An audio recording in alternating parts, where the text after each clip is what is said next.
पूरी देश की जनता जानती है कि इनका हंसती है, जानती है कि इनके यहाँ तो वॉशिंग मशीन है।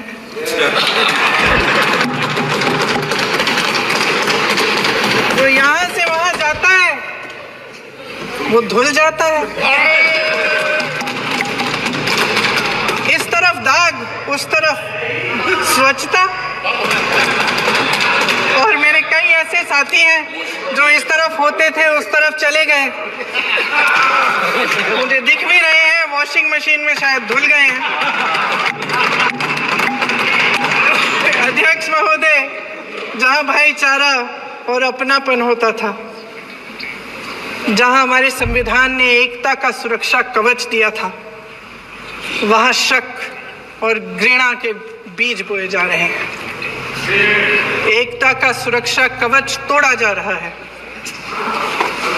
प्रधानमंत्री जी यहाँ सदन में संविधान की किताब को यूं माथे से लगाते हैं, लेकिन संभल में, हाथरस में, मणिपुर में जब न्याय की गुहार आती है, उठती है, तो उनके माथे पे शिकन तक नहीं आता।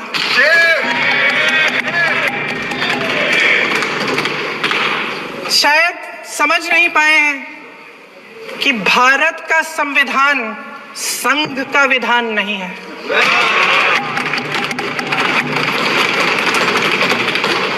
भारत के संविधान ने हमें एकता दी, हमें आपसी प्रेम दिया। उस मोहब्बत की दुकान जिस पर आपको हंसी आती है, उसके साथ करोड़ों देशवासी चले। करोड़ों देशवासियों के दिल में एक दूसरे के लिए प्रेम है, घृणा नहीं है।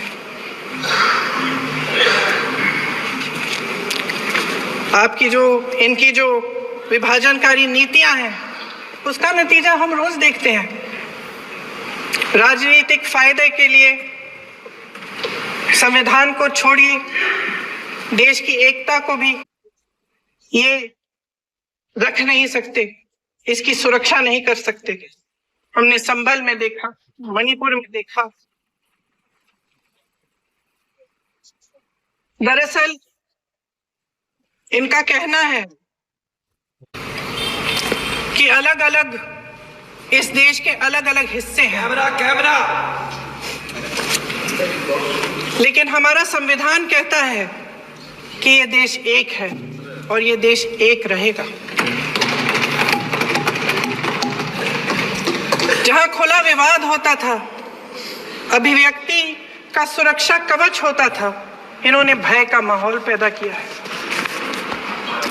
सत्ता पक्ष के मेरे साथी अक्सर 75 सालों की बात करते हैं, लेकिन इन 75 सालों में ये उम्मीद, आशा, ये अभिव्यक्ति की ज्योति कभी थमी नहीं, कभी बुझी नहीं।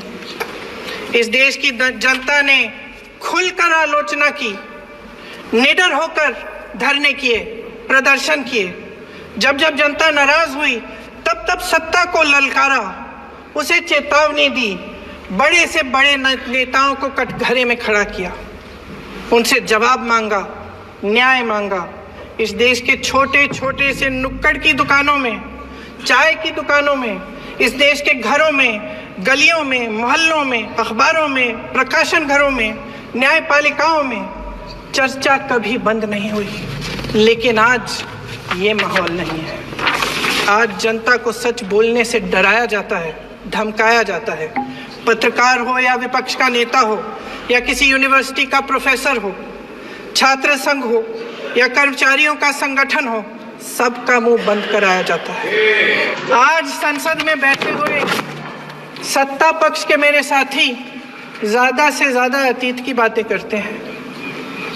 1921 में क्या हुआ, कब हुआ, नेहरू जी ने क्या किया। अरे वर्तमान की बात करिए, देश को बताइए आप क्या कर रहे हैं, आपकी जिम्मेदारी क्या है। कि सारी जिम्मेदारी जवाहरलाल नेहरू की है। अध्यक्ष महोदय जी, ये सरकार आर्थिक न्याय का सुरक्षा कवच तोड़ रही है। आज संसद में बैठी ये सरकार बेरोजगारी और महंगाई से जूझ रही हमारी जनता को क्या राहत दे रही है?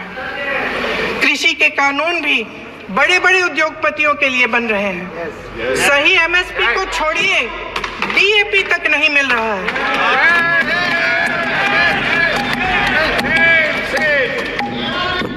वायनाड से लेकर ललितपुर तक इस देश का किसान रो रहा है। आपदा आती है तो उसको कोई राहत नहीं मिलती।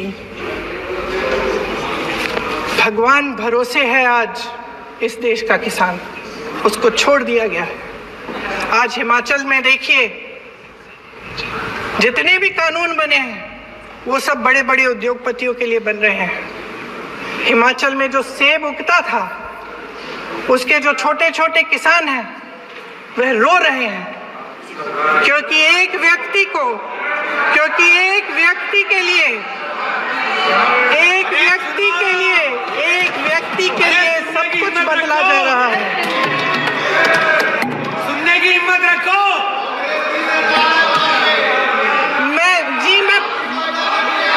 अध्यक्ष महोदय जी,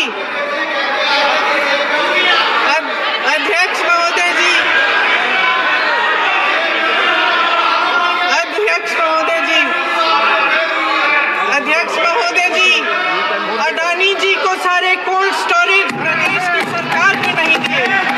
अडानी जी को सारे कोल्ड स्टोरेज आपकी सरकार ने दिए। देश देख रहा है कि एक व्यक्ति को बचाने के लिए 142 करोड़ देश की जनता को नकारा जा रहा है। सारे बिजनेस, सारे संसाधन, सारी दौलत, सारे मौके एक ही व्यक्ति को सौंपे जा रहे हैं। सारे बंदरगाह, एयरपोर्ट्स, सड़कें, रेलवे का काम, कारखाने, खदाने, सरकारी कंपनियां सिर्फ एक व्यक्ति को दी जाए। जनता के मन में हमेशा ये विश्वास होता था कि अगर कुछ नहीं है तो संविधान हमारी सुरक्षा करेगा, मगर आज आम लोगों के बीच ये धारणा बनती चली जा रही है कि सरकार सिर्फ अडानी जी के मुनाफे के लिए चल रही है। देश में बहुत तेजी से खैर बराबरी बढ़ रही है। जो गरीब है वो और गरीब हो रहा है, जो अमीर है वो और अमीर हो रहा है। इस सरकार ने आर्थिक न्याय की भी सुरक्षा कवच तोड़ दिया है। राजनीतिक न्याय की जब बात होती है, मेरे सत्ता पक्ष के साथी आज खड़े हुए और तमाम गिनती करने लग गए कि ऐसा हुआ वैसा हुआ, 1975 में जो हुआ।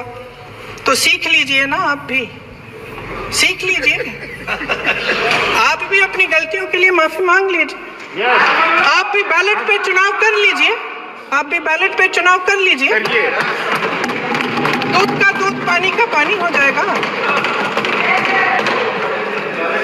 आप राजनीतिक न्याय की बात करते हैं, सरकारों को पैसों के बल पर गिरा देते हैं।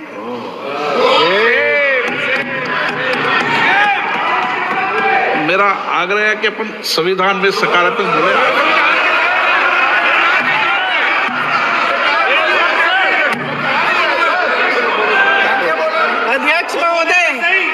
अध्यक्ष महोदय, सत्ता पक्ष के हमारे साथी ने एक उदाहरण दिया उत्तर प्रदेश की सरकार का, तो मैं भी एक उदाहरण दे देती हूँ महाराष्ट्र की सरकार का।